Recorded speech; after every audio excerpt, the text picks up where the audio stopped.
ako natutuwa sa inyo, ha?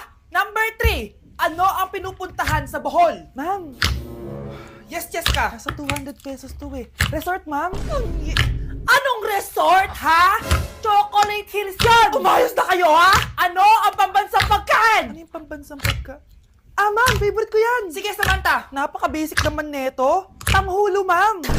Pinaglolo ko na ba ako dito, ha? Puro kasi kayo TikTok. Adik na kayo. Ang sarap kaya nun, ma'am. Try nyo kaya. Ang pambansang pagkain natin ay adobo, hindi tanghulo.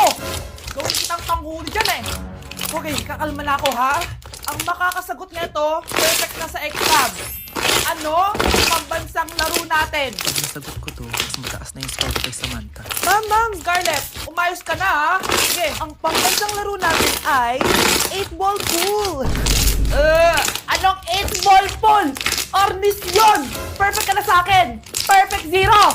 Mali ka, ma'am. Halos lahat ng kakilala ko dito naggaganon. Yun yung pambansang laro natin. Oo, decision ako.